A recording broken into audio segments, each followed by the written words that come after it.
Hey everybody, I just wanted to give you guys a quick recap of Sunday school, whether you're there or not. I know I said I was going to try to live stream it and I had some trouble figuring it out.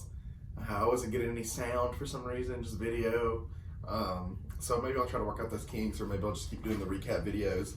But we're to a point now where the last passages of Genesis, we're talking about the great grandson of Abraham, I think.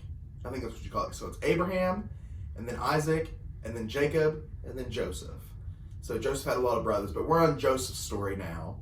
The interesting thing we see through all of this is how God's promises to Abraham are still kept with Isaac, are still kept with Jacob, are still kept with Joseph, and are kept throughout the generations of people.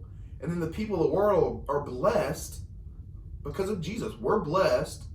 Like the promise that God gave to Abraham, the covenant he made with Abraham, still applies to us today. We're blessed because Jesus came into this world for us. So that's where we're on the story. I'm just going to give you just an overview of what goes on with Joseph. So he has 11 other brothers, and God comes to Joseph in a dream, and he has a dream that his brothers and his family, including his dad, Jacob, bowed down to him, like he was royalty. And so his brothers didn't like this. His dad even rebuked him. But it also said at one point that he remembered the saying, that Jacob remembered the saying, and the saying was that a royal family, a royal lineage will come through the line of Abraham. So we see that. We see him remembering the covenant of God with Abraham. And so, anyways, we get the dreams of Joseph. His brothers don't like him. His brothers think about killing him, but they end up selling him. Lied to his dad about what happened to him. But Joseph ends up in Egypt. He ends up with an advisor of the Pharaoh. Ends up thrown in jail because that person's wife lied about him making sexual advances. He ends up in prison. He explains dreams to some prisoners, and then one of the prisoners worked for the Pharaoh after he got out. And then the Pharaoh came to Joseph, wanted Joseph to explain his dreams to him. And so all those things happen. Joseph gains power in Egypt, basically second in command. Pharaoh, takes care of him, gives him things. And because of Joseph, Egypt is able to store up food for a famine later. And eventually we see Joseph's family come, and he's able to provide for him and all those things. And God, because of the things that Joseph was able to do, by God working through him, he was able to provide for his family. He was able to continue the lineage that we eventually get Jesus from. It was some terrible, terrible, terrible situations that Joseph was put in, that his brothers did, that thrown in prison, and thinking he was going to be killed and all these kinds of things. But God is faithful.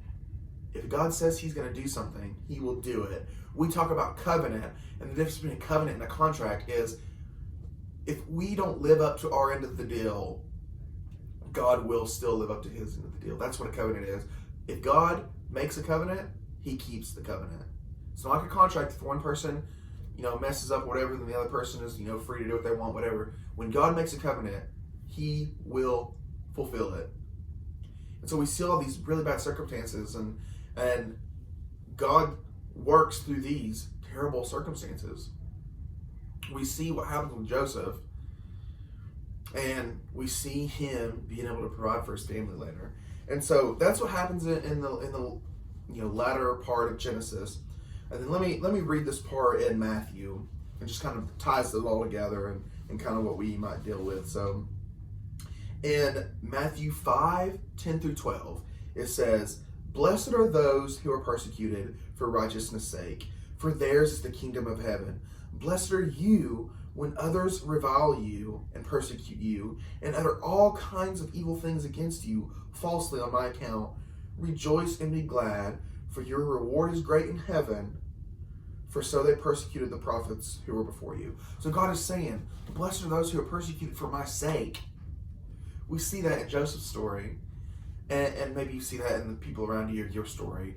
Blessed are those who, no matter what's happening around them, makes God the center of their lives. I hope you can do that.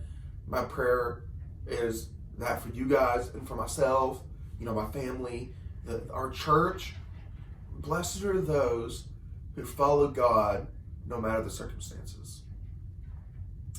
I hope that is encouraging to you. I hope that's challenging to you. That's just a quick thought of what we saw this past week in Sunday school. So that's all I got, and I hope you guys keep catching up what we do. Remember, we're in person now on Wednesday night and Sunday morning, so at the church. But that's all I got. So I'll talk to you guys later.